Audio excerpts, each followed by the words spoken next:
So over the last few months, I have lived with this range-topping Kia Seltos GT-Line all-wheel drive.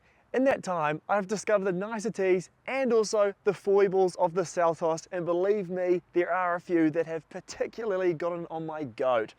But anyway, that's the point of this video. So let's dive into it and see the 3 best and 3 worst things of living with the range-topping Kia Seltos. Chasing cars. Honest reviews of your next car. Brought to you by The first good point is the engine. It's a 1.6 litre turbocharged 4-cylinder petrol engine, and it makes 146 kilowatts and 265 newton meters of torque. And whilst these aren't massive numbers by modern standards, in this package here, it's actually quite a peppy little engine, and I'd say it's one of the highlights of this car because it provides a decent amount of grunt. I've spoken about the ventilated seats before, and I'll do it again because I truly think they're one of the best features you can have in a modern car, especially living through the Australian summer with this. I mean, they were a true lifesaver. And my final positive point for the Seltos, it's something that's vastly overlooked in the new car segment. Beneath the boot, you'll find a full-size spare tyre, and it's even matching the same style. So even if you have to swap it over, which is something that luckily I haven't had to do in my almost 8,000 kilometers of driving this car, no one's going to notice. It's not going to look kind of dorky with a little space saver on one corner. Now onto the not so good stuff. So because this GT line is the range topping model in the Seltos lineup, like most range toppers, it comes on the biggest wheels available. In this case, they're 18-inch alloy wheels. And as is the case with most large wheels, the ride can be compromised at times, and it's somewhat stiff in the Seltos.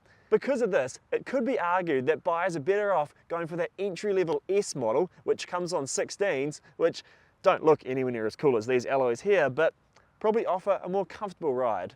Secondly, it's something that a lot of cars actually do, but not many are called out for it. But this Seltos right here, you'll actually have quite a hard time matching either fuel economy that Kia provides. On the motorway, you can get to the mid-6s, low 7s if you really try, but I find even on the motorway, I'll really be matching what Kia's claim is. And lastly, the overly active advanced safety systems that come standard in the Seltos just have more or less done my head in over these last 4 months. It's mainly just that speed limit assist and the fact that you have to turn it off every time you get in the car, and when you switch the car off and get in again, the thing will be turned on, and it's just so frustrating. My colleagues have complained about it a lot, and I've somewhat come to this car's defense. I've actually used the car with the speed limiter assist on for the majority just to see if I can live with it, and the verdict is no. I wish there was a way to turn it off. And also, someone a little while ago commented saying that there is a way to turn off all audio alerts in this car. Kia has taken that away. You can only set them to low, which is what I've had it at this whole time, and it's still quite annoying. So man, it's a missed opportunity. So on the road, the Seltos, I mean, it's an enjoyable SUV to drive.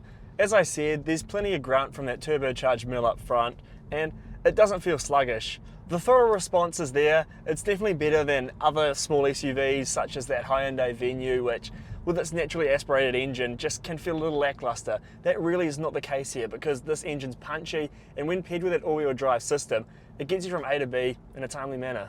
And along the same lines, because this car is badged as a GT line model, you'd kind of expect GT line handling, and it does deliver on that front because the body control is impressive and it keeps roll to a minimum through the corners. Obviously, this goes out the window a little bit when you really start pushing on, but then again, this is a city-hopping small SUV, so I doubt many owners are really going to be testing the dynamics to that degree. And when you pair both of these elements together, you've got the power and the handling, you've got something that's genuinely fun to drive. I'd argue that this turbocharged engine is really the sweet spot and the only real option in a Seltos if you enjoy driving, because that CVT and naturally aspirated 2-litre engine can be a little lackluster at times. As I mentioned before, this range-topping GT line has actually done away with the old dual-clutch transmission that used to be here. In its place is an 8-speed automatic transmission. I find it fantastic. Some of my colleagues, when they have driven this car, they've commented on how kind of finicky it is and unsure of shifting. I don't know, I think it's a well-rounded unit and it's fine to use as a whole on the open road. I especially like it at low speed because, as anyone who's ever driven a double-clutch equipped vehicle would know, low speed maneuvers such as 3-point turns and parallel parks and such, they can be quite clunky with those clutches engaging and disengaging and making a bit of noise, but this torque converter has really done away with all that, and yeah, it's great to use. So as a standalone product, the engine, the driving dynamics, the steering, the handling, Seltos, fantastic. But then I have to address the elephant in the room, and that is the overly attentive advanced safety systems that come standard in this car, because if I'm honest, the fact that you can't turn them off for good feels a little bit like you're banging your head against a brick wall every time you get into the car and it starts binging at you because it's caught onto some irrelevant speed sign along the way. These systems truly spoil what would potentially be one of the best small SUVs on the market, and I can't stress enough how much Kia needs to implement some sort of bypass, whether that be the ability of turning off all audio alerts from the system, or even just once you've turned the system off, not turning back on when you start again, because that is truly the most annoying part of this whole thing. My long-term impressions for the interior are good. I mean, these seats are very comfortable, they're heated and cooled, which is a fantastic thing to have. The lack of soft touch materials across the door and the dash, I mean, it hints at a little bit of a low rent feeling, but I mean, you get used to it, and the rest of the leather wrapped dash and leather wrapped steering wheel really makes up for it, so I've found no issue there. What I have found issue with is the piano black that surrounds this gear selector here.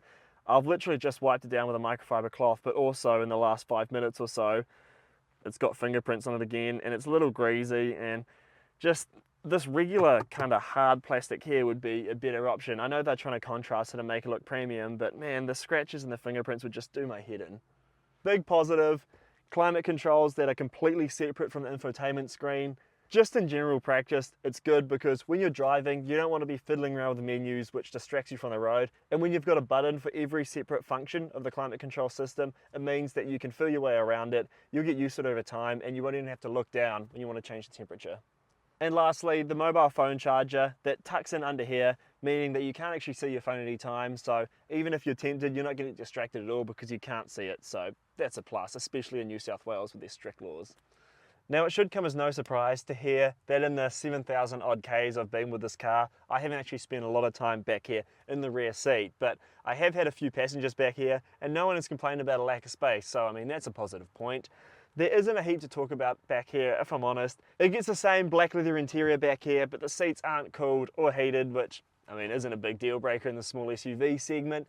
One thing that is worth noting that I'm not sure I've pointed out in the previous videos is this one doesn't have a panoramic sunroof, and that's because it's got the contrasting black roof on the outside. Interestingly, Kia just kind of mentioned that in passing, saying that it's not really a build thing, it's just a conscious choice they've made. So you can either have big glass roof or contrasting black roof. This one here has gone for the contrast, but if I'm honest, I'd probably want the glass roof. So back here at the boot, again, not a heap to be said. The power tailgate is a nice inclusion, and while the space offered might be a little down on some of its rivals at the larger end of the small SUV segment, it does get that full-size spare underneath, which is a more than fair trade-off in my eyes. The ownership costs are a little on the expensive side, with a fuel economy that really actually matches Kia's claim. And the same goes for the servicing price, because it's going to cost owners $3,479 to keep it serviced over a 7-year period. But in saying that, it does come with Kia's 7-year unlimited kilometre warranty, which matches the best warranties offered in the industry. In all honesty, I probably wouldn't be recommending this Kia Seltos GT-Line as a good small SUV because that speed limiter assist system is just so annoying. But in saying that, a simple software update could rectify all these annoying issues, so the ball's in your court, Kia. But that's just what I think. Let me know your thoughts in the comments down below, and while you're down there, be sure to subscribe. And as always, thanks for watching Chasing Cars.